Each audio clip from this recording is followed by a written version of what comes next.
तिसरी स्टेप आहे spend money on others. आपल्याजवळ जे पैसे आहेत, आपल्याजवळ जी कमाई आहे, आपल्याजवळ जे काही आहे त्यातला काही ना काही भाग हा दुसऱ्या कोणासाठी तरी खर्च करा, जेणेकरून आपल्याला त्यामधून समाधान मिळेल. आपण जी मदत करतो ना, त्या मदतीचा नेहमी आपल्याला फायदा होत असतो. Helping others gives us moral satisfaction. एक नैतिक समाधान आपल्याला प्राप्त होतं.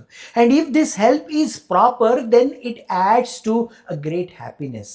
योग्य ठिकाणी ही जर मदत आपण केली, ज्याला खरंच गरज आहे त्याला जर आपण मदत केली, जो खरंच दुःखामध्ये आहे त्याला जर आपण त्याच्या दुःखावर फुंकर घालण्याचा प्रयत्न केला आपल्या छोट्याशा मदतीच्या माध्यमातून, तर आपला आनंद द्विगुणित होऊ शकतो आणि मग आपल्या मनावर ताण येण्याचा मार्गच राहत नाही.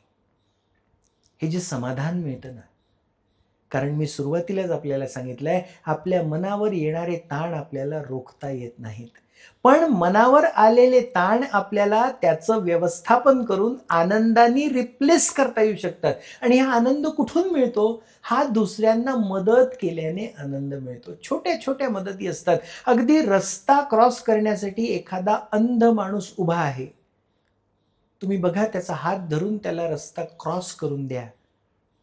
तो ज्या समाधानानं आपला हात पकडतो आणि ज्या समाधानानं तो काहीतरी व्यक्त होतो, त्याच्याही पेक्षा जास्त ती मदत केल्याचं समाधान आपल्याला लाभत असतं. ही मानवी वृत्ती आहे, ही मानवी प्रवृत्ती आहे.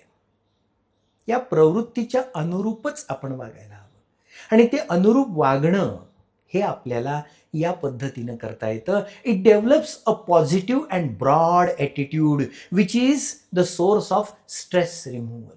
आपल्या मनातून स्ट्रेस रिमूव्ह करण्यासाठी, तो घालवण्यासाठी किंवा त्या ताणाचं व्यवस्थापन करण्याचा हा एक उत्तम मार्ग आहे की या असल्या प्रकारच्या मदतीमुळे एक सकारात्मक आणि ब्रॉड ॲटिट्यूड आपला तयार होतो. तो ॲटिट्यूड म्हणजे काय आहे की केवळ माझा विचार न करता मी इतरांचाही विचार करतो.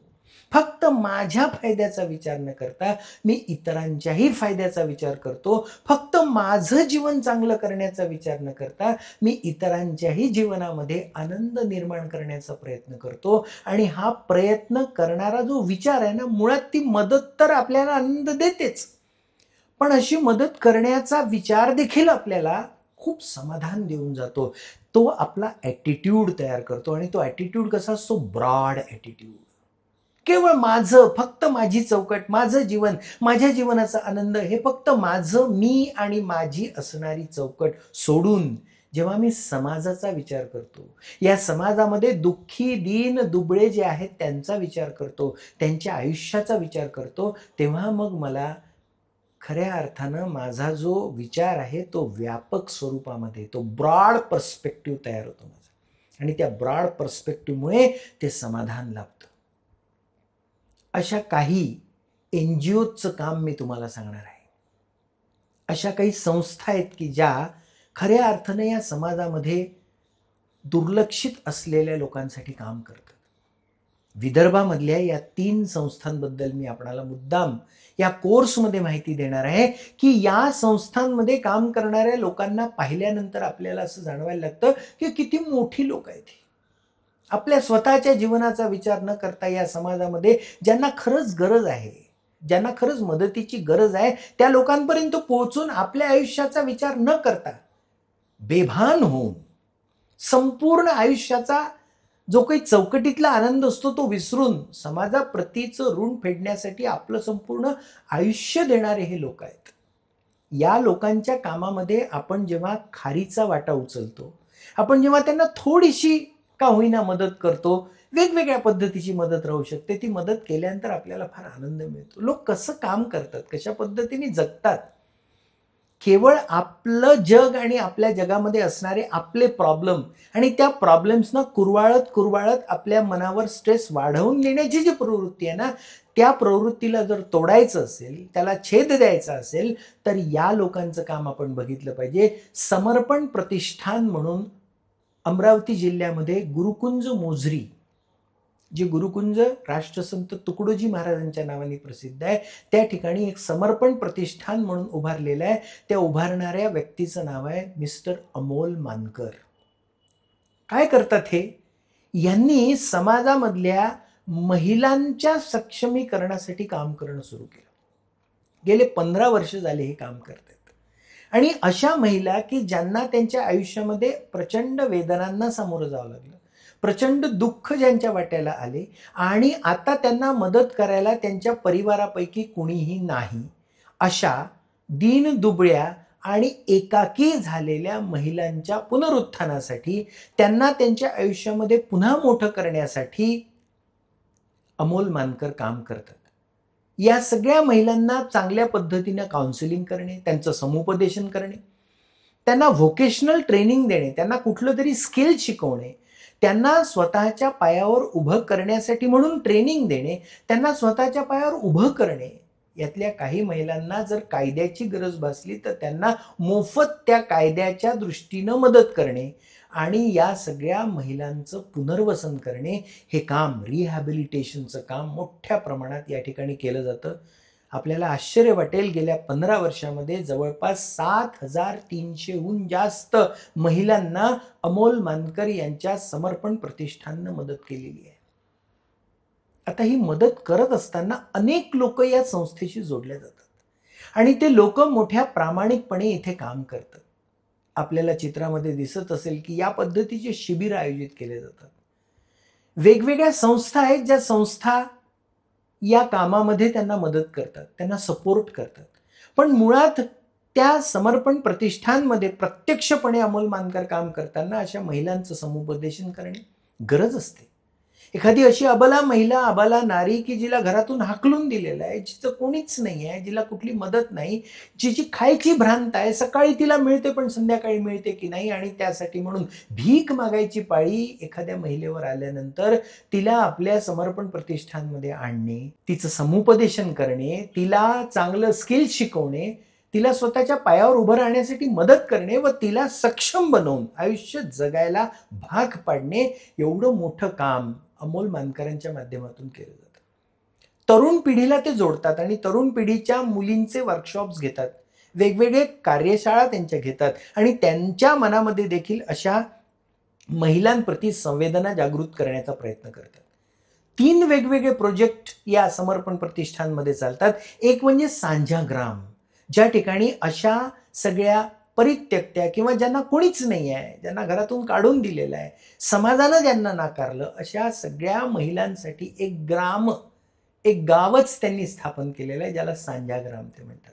इथे महिलांना आणलं जातं, त्यांच्याकडून एकही रुपया घेतला जात नाही, निःशुल्क सेवा त्यांना दिली जाते, त्यांना ट्रेनिंग दिलं जातं, त्यांना वेगवेगळे इक्विपमेंट्स प्रोव्हाइड केले जातात. जसं शिलाई मशीनचं ट्रेनिंग दिलं जातं, मग शिलाई मशीन दिली जाते आणि त्याच्या माध्यमातून मग त्या महिलेला, जिचं कोणीच नाही आहे, तिला तिच्या आयुष्यामध्ये उभं करण्यासाठी म्हणून प्रयत्न केले जातात. इतकं मोठं काम हे लोक करतायत.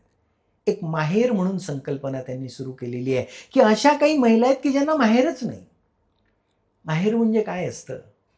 आई बाबांचं घर म्हणजे माहेर. लग्न झाल्यानंतर मुलगी सासरी जाते, पण माहेरशी नाळ तिची जोडलेली असते. पण अनेक अशा महिला आहेत की ज्यांना सांभाळणारं कोणीच नाही आहे, आई बाबा भाऊ कोणी नाही.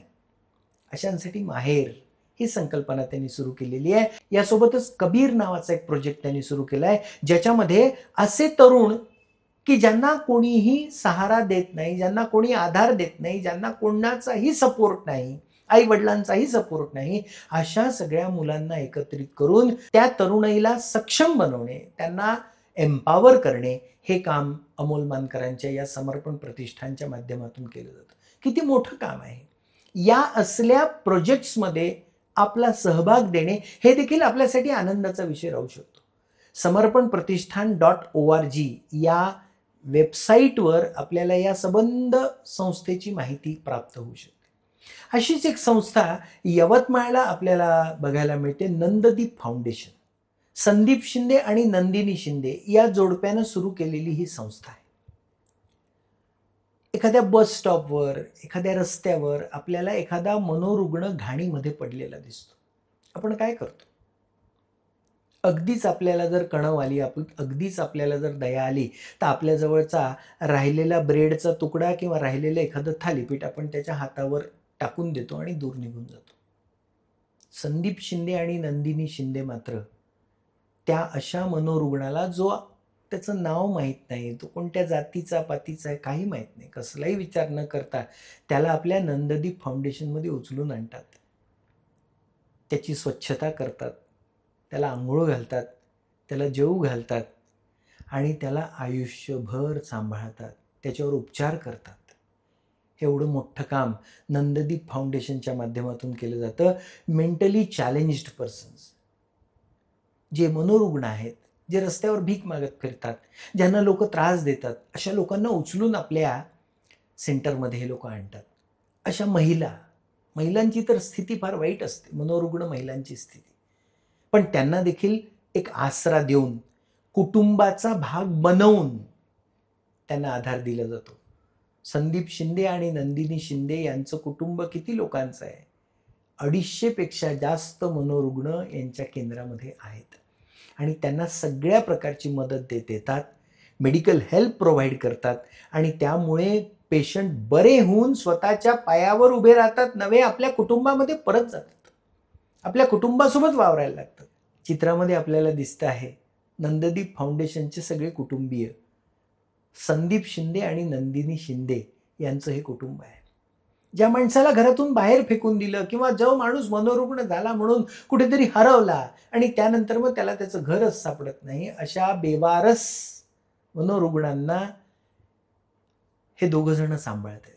पण या असल्या कामामध्ये जेव्हा मदत केली जाते, 500च्या वर मनोरुग्णांचे मायबाप बनून 344 जण बरे होऊन आपल्या घरी गेलेले आहेत, आपल्या परिवारामध्ये परत गेलेले आहेत, आपल्या पोटच्या मुलाबाळांसारखं यांना सांभाळतात.